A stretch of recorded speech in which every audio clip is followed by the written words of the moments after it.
Dear students and respected viewers, myself Deepak Kumar Thakur, Guest Assistant Professor, Kamla Rai College, Gopalganj, affiliated with Jayprakash university Chhapra.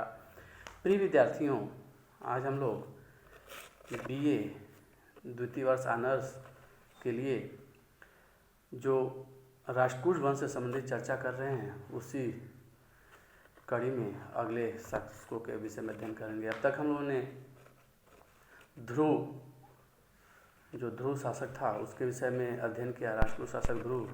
अब उसके आगे के शासकों के विषय में देखेंगे।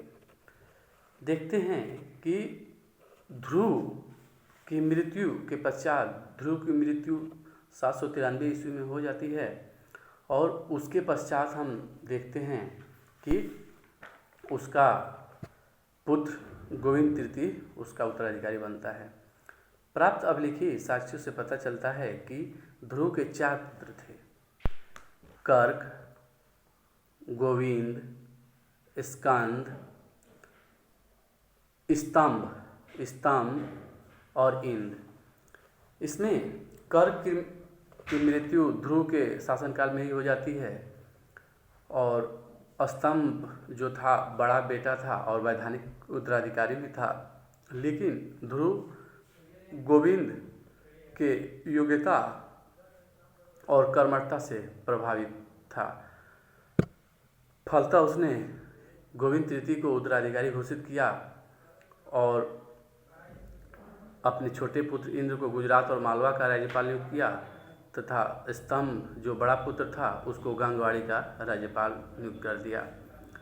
लेकिन हम देखते हैं कि गोविंद तृतीय शासक बन जाता है, फिर भी उसे उत्तराधिकारी की युद्ध से जूझना पड़ता है, क्योंकि जो स्तंभ था उसकी महत्वाकांक्षा कम नहीं हो रही थी और वह राजा बनने की इच्छा पाले हुए था। फलतः स्तंभ ने एक गुट बना लिया जो दक्षिण के 12 राज्यों का एक संघ बनाया, जिसमें हम देखते हैं कि पल्लव राजा दंती वर्मा, बनवासी का कतिमीर,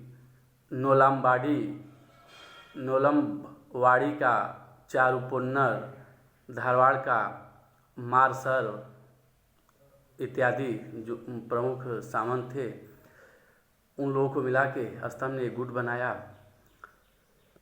इसका पता गोविंद तृतीय को चला तो फिर संघर्ष हुआ। इन लोगों ने गुट बना के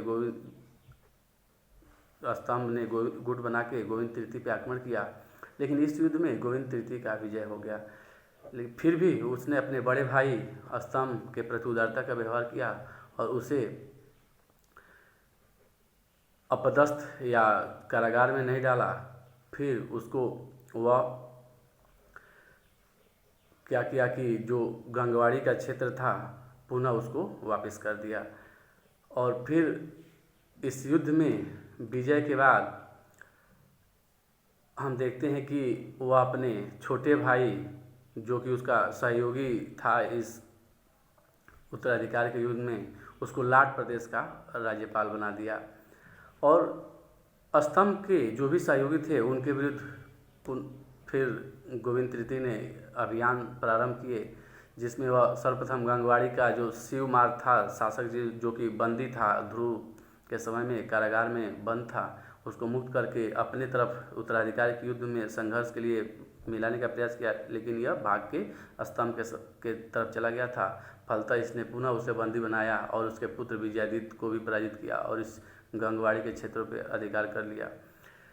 फिर देखते हैं कि चोल नरेश जो दंती वर्मा था उसको पराजित किया और जो नोलमवाड़ी और बनवासी के क्षेत्र थे, धारवाड़ का क्षेत्र था, इनको भी विजित करके अपने साम्राज्य में मिला लिया। इस प्रकार गोविंद तृतीय देख रहे हैं हम लोग कि संपूर्ण दक्षिण का सार्वभौम सम्राट बन गया। जब दक्षिण का संपूर्ण दक्षिण पे आधिपत्य स्थापित कर लिया तो वह उत्तर भारत की तरफ उसकी महत्वाकांक्षा हुई कि उत्तर भारत की तरफ अपने साम्राज्य का विस्तार किया जाए। इस समय उत्तर भारत के राजनीति का केंद्र कन्नौज था, जिसपे हम देखते हैं कि प्रतिहार शासक नागभट्ट और पाल शासक धर्मपाल भी अपना आधिपत्य स्थापित करना चाह रहे थे।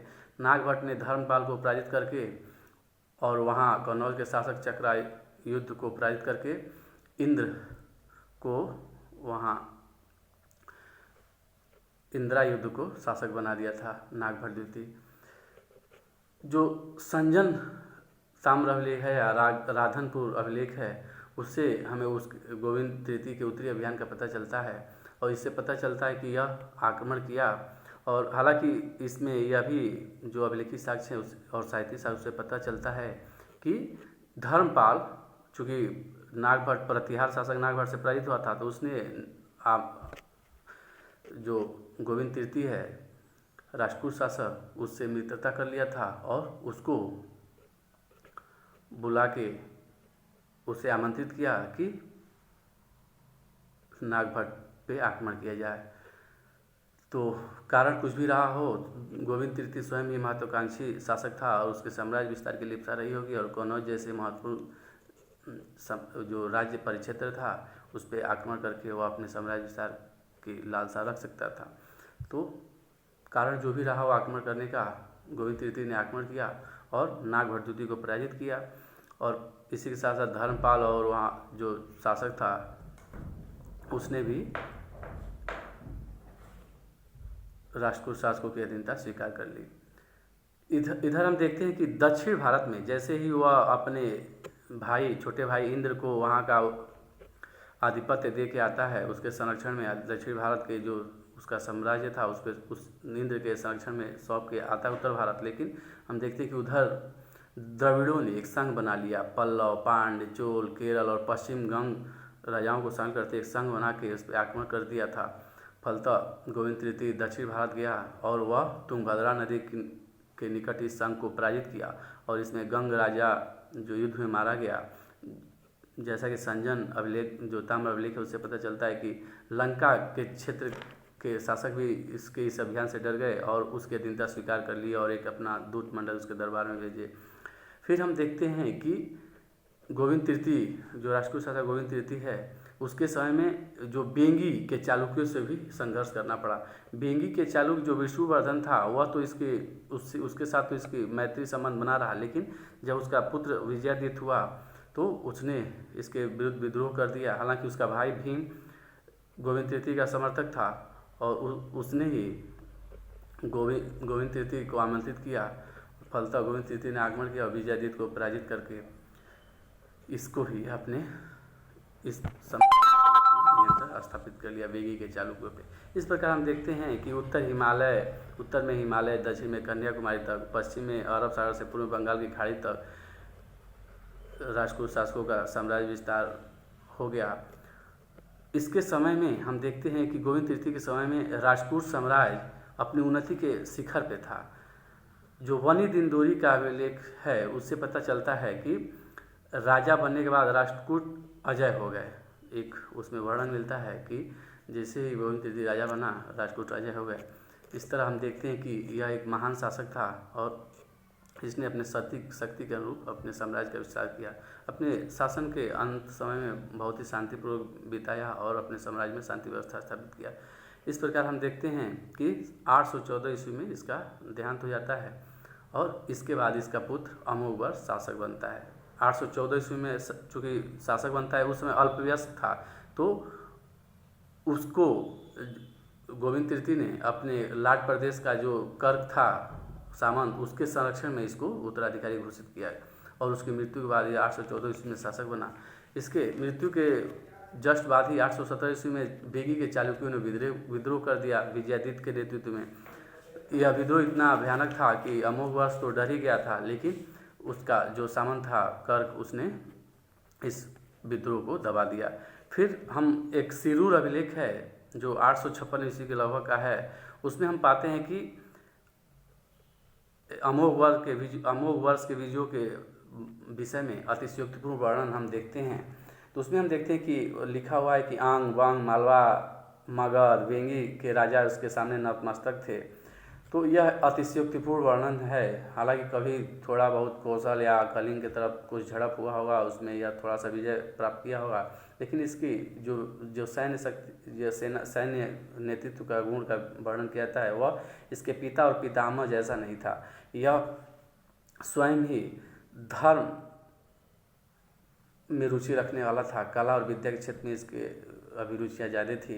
फिर भी इसके समय देखते हैं कि मैसूर के गंगों का विद्रोह हुआ तो उसको इसने अपने सेनापति बैंके के माध्यम से दबा दिया। वहाँ का शासक मैसूर के गंगों का शासक ईयण था, उसके विद्रोह को दबा दिया गया। फिर राजकुमार कृष्ण ने विद्रोह किया, उसको भी बंकेश ने दबा दिया, बंकेश ने। फिर लाट प्रदेश क्षेत्र से भी इसका संघर्ष चला, वो 25 वर्षों तक चला। वह इसमें हम देखते हैं कर तो अधीनता स्वीकार करता था, लेकिन ध्रुव प्रथम, अकाल वर्ष, ध्रुव द्वितीय तक इसका संघर्ष चला। ध्रुव द्वितीय ने संधि कर लिया था। इस प्रकार हम देखते हैं कि 64 वर्षों तक शासन किया। 878 ईस्वी तक इसने शासन किया, और लेकिन फिर भी इसमें अपने पिता और पितामह की तरह सैन्य गुण नहीं थे। लेकिन इसके अंदर हम लोग देख रहे हैं कि धर्म और कला की रुचियाँ थी, और इसने मानखेत नामक नगर की स्थापना किया और वहाँ बहुत सारे भवन इत्यादि का निर्माण करवाया और उसे अपनी राजधानी बनाया। यह कला और विद्या का उदार संरक्षक था, स्वयं भी विद्वान शासक था। इसने कन्नड़ भाषा में कविराज मार्ग नामक ग्रंथ की रचना की। इसके राज्यसभा में अनेक विद्वान संरक्षण प्राप्त किए थे, जिसमें आदि पुराण का लेखक जिनसेन प्रमुख था। संजन ताम्रपत्र अभिलेख से पता चलता है, जो ताम्रपत्र लेख है उससे पता चलता है कि विद्या दान पुरस्कार में चंद्रगुप्त द्वितीय से बढ़कर था। इसके अंदर चंद्रगुप्त द्वितीय की जैसे चारित्रिक दुर्बलता नहीं थी। यह जैन मत का पोषक था, लेकिन हिंदू देवी देवताओं को भी मानता था।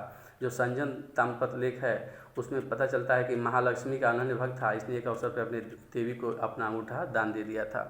फिर इस तरह 878 ईस्वी में इसकी मृत्यु हो जाती है। इस प्रकार ये भी एक महान शासक था। फिर कृष्ण तृतीय शासक होता है अमोघवर्ष का पुत्र। वह 878 ईस्वी से 914 ईस्वी तक शासन किया। इसने मालवा के जो प्रतिहार शासक मिहिर भोज था उससे आक्रमण किया, तो प्रथम बार तो हार गया, लेकिन द्वितीय बार इसको पराजित कर दिया था। फिर बेगी के चालुक्य विजयादित्य तृतीय से यह पराजित हो गया था, लेकिन फिर भीम प्रथम को पराजित कर दिया। हालांकि भीम ने बेगी के जो चालुक्य थे भीम प्रथम फिर इससे अपना राज्य पाने में सफल हो गया। फिर यह चोलों से भी प्रारंभिक समय में तो इसका मित्रता बना रहा, क्योंकि चोल राजा आदित्य प्रथम से इसने अपनी पुत्री का विवाह किया था। इससे एक पुत्र उत्पन्न हुआ था कन्नड़। तो जब वहाँ उत्तराधिकार का प्रश्न हुआ तो परांतक के विरुद्ध इसने कन्नड़ का सहयोग किया, लेकिन परांतक से पराजित हो गया। इस प्रकार देखते हैं कि यह भी एक महान शासक था, लेकिन यह गोविंद तृतीय और ध्रुव जैसा सेनानायक के गुण नहीं थे। गौड़ नरेशो जो कुछ अभिलेखी है अभिलेखी साक्षी उससे पता चलता है कि गौड़ नरेश इसने शिक्षा दिया। इसके प्रांगण में अंग, बंग, बेगी, कलिग और मगध के शासक आया करते थे, लेकिन यह जो वर्णन है अतिशयोक्तिपूर्ण है। लेकिन इसने भी कुछ युद्ध किए और सैन्य गुण था, लेकिन यह ज़्यादातर धर्म और कला में रुचि रखने वाला व्यक्ति था। यह जैन मतानुयायी था, लेकिन अन्य धर्मों के प्रति भी इसका व्यवहार सहिष्णु था। इसके ही दरबार में प्रसिद्ध जैन आचार्य गूढ़चंद्र रहते थे, जो इसके गुरु थे। इस प्रकार राष्ट्रकूटों से संबंधित जो चर्चा है यहीं समाप्त किया जाता है, और अगले कक्षा में हम लोग अन्य शासकों के विषय में देखेंगे। जय हिंद, जय भारत, धन्यवाद।